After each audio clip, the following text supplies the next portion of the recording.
Hello and welcome to my channel if this is the first time you are seeing my face, but if it is not, welcome back. I am in a very different setup, and that is because I have finally moved and I am so happy and excited in my new apartment.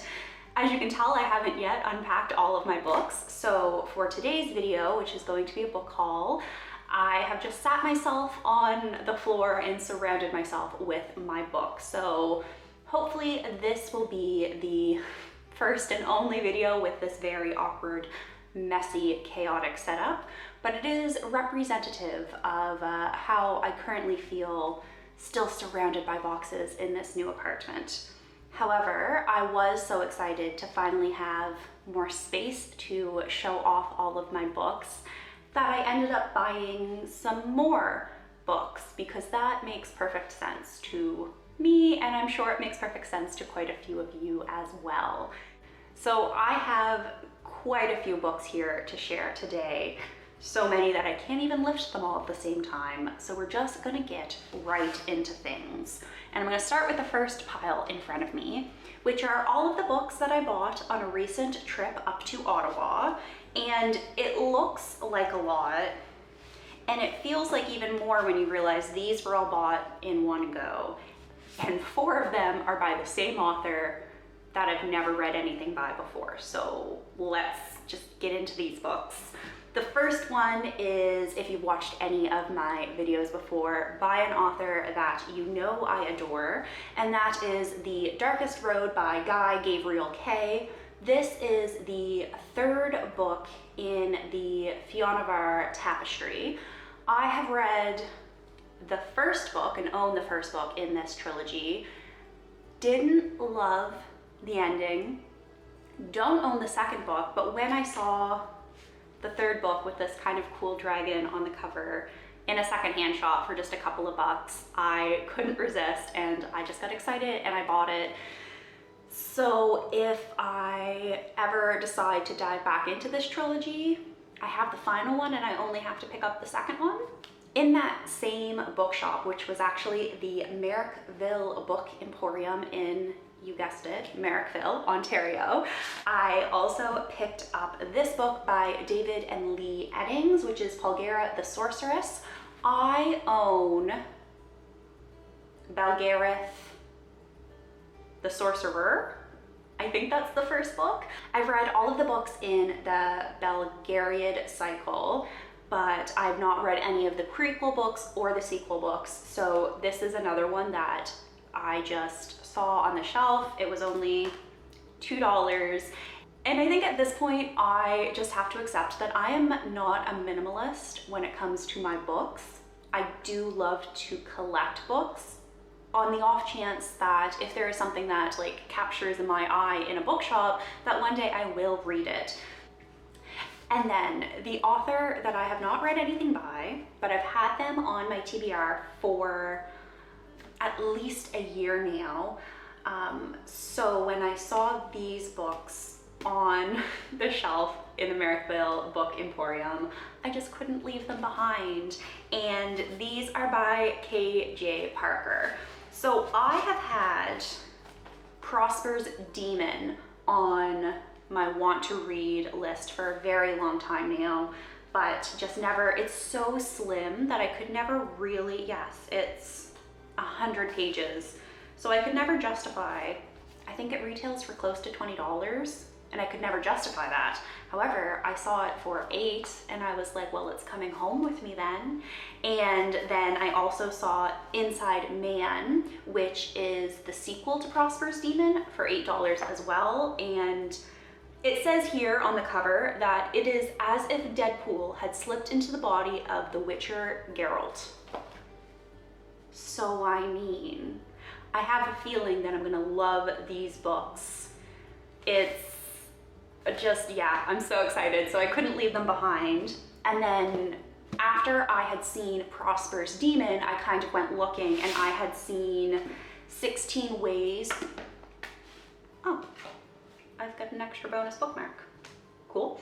I had also seen 16 Ways to Defend a Walled City, and I think I had seen it for a really good deal on Kobo, like the ebook version, but never ended up getting it whilst it was on sale. So when I saw this at the bookstore, couldn't resist. And then I also saw A Practical Guide to Conquering the World by KJ Parker as well, of course.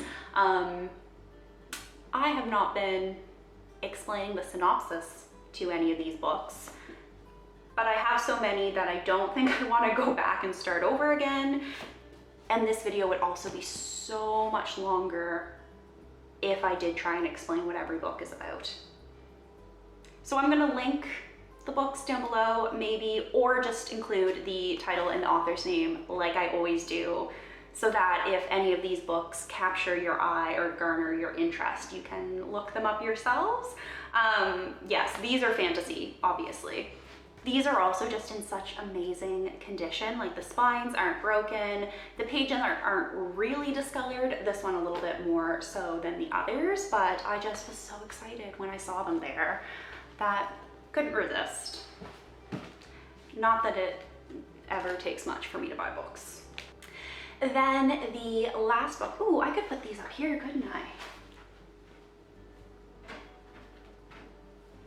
That's cool. Yeah, okay, we're gonna do that.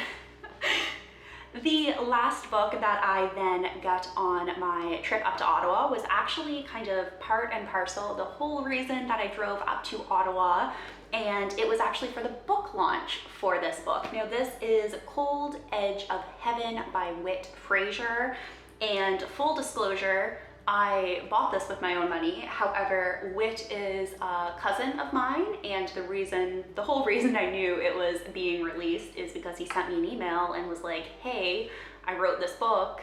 It's about our family, kind of, sort of, maybe. I'd love if you read it. So obviously I am all about books and celebrating books. So I drove up to Ottawa to celebrate the launch of this book a couple of weeks ago now, and I am so excited to read it. It is a kind of murder mystery with a little bit of love and romance in there, as you can tell by the bottom corner. It takes place in 1924 and follows some RCMP constables who are sent up north to try and assert Canada's sovereignty to the local Indigenous communities, and it follows one particular constable, Will Grant, over the course of a year. I think he's up there, and just his relationship with the North and isolation and the local community. So I am really excited to read this one. It's 200 and some pages, 300 pages or so. So I was so excited to go up to Ottawa for the book launch, and I'm very excited to read this one, hopefully soon. And then this haul isn't in chronological order because right before I moved in even, I ordered a little book haul from Book Outlet to celebrate moving in so that I would have a parcel arriving during my first week. The first book that I got is the Starless Crown by James Rollins, and this is actually a book that I first learned of when I was working and writing an article all about Rollins and everything that they have written. And if I recall correctly, Rollins typically writes crime thrillers, mysteries, and this is his first foray into fantasy / science fiction. It's been a few months since I wrote that article now, but I'm pretty sure that this is their first foray into SFF. So I'm so excited. It basically, the premise is just a ragtag group on a quest. And if you have seen any of my videos, you know that that is a premise that I absolutely adore. So I was very, very excited to see this on Book Outlet, and I had to add it to my cart. And then, of course, I started browsing more on the website because that is what you do, and more books ended up in my online shopping cart. The next one of which was Small Favors by Erin A. Craig. And this is a young adult fantasy. And I'm not gonna lie, the cover drew me in initially, and then I read the premise and I was really intrigued. The back here, it says, "Enter not the forest deep, beyond the bells, the dark Fiend's Keep. And it does have kind of that dark, eerie, dark YA fantasy feel, which I've been really enjoying lately. So I'm hoping it lives up to the expectations I have for it. And I was drawn in by the slipcover, but then once I actually got the book and I took the slipcover off, I realized it has this gorgeous, gorgeous spine that I'm absolutely in love with.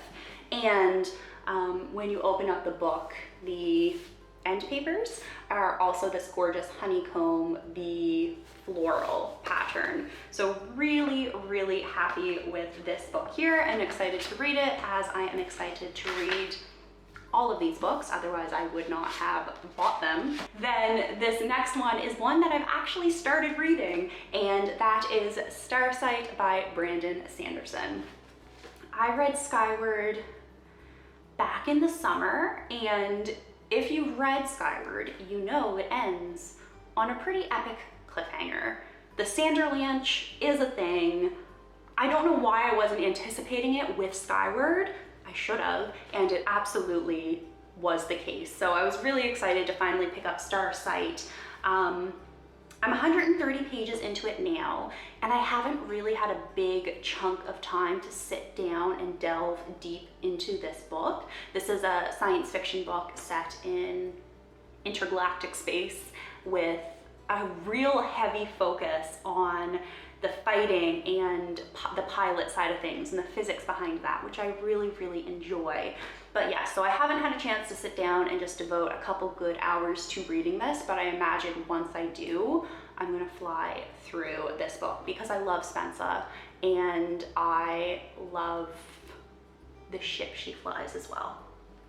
I just have a couple of more books, and the first one was actually a lovely gift from my lovelier friend Sarah, and that is The Priory of the Orange Tree by Samantha Shannon, which is a book I have wanted to read since it first came out, and I heard about it, but not one that I have committed because it is a chunky, chunky boy.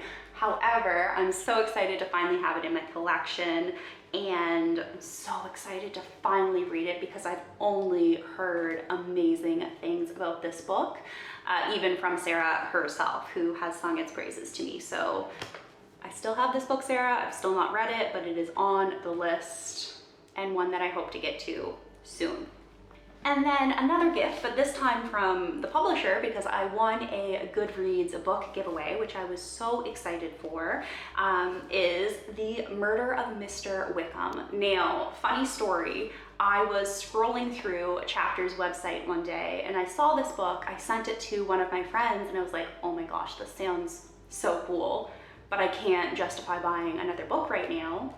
The next day or a few days later, I saw that there was a giveaway happening on Goodreads, so I entered it and I won, which is amazing and so exciting. However, I've not yet read this one because in this book, you have all or most of Austen's characters all coming together for a dinner party, and then a murder takes place.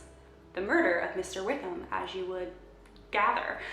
But because there are so many of Austen's characters in this book, I really want to read the original source material first. And there are a few Austens that I have not read yet, in particular Mansfield Park, which I have my copy here. The print is just so, so tiny. But I want to read all of Austen's books, and then I'm going to read The Murder of Mr. Wickham, which I'm so excited for. This is by Claudia Gray. I don't think I mentioned that. But if you've read this one, let me know what you thought of it in the comments down below, or if you've read any of the books that I've talked about today, let me know down in the comments below. I'd love to chat about them. I probably am going to film an unpack my books with me video, because I did film a pack my books video with me. More so, I think, for my own sake, because I love the idea of documenting this transition in my life from one home into a new home and making this apartment really feel like home, which admittedly it's not quite there yet because all of my books are in boxes, but once they're unpacked, I know it's going to feel like home, and I can set up a few cozy reading corners that I am so excited to film more videos in. So that is it for now. Thank you very much for watching this video, and hopefully I will be back soon with a new one. Bye for now. I was on a moderate book. Spencer, you don't need to be up there though. You don't. Can we,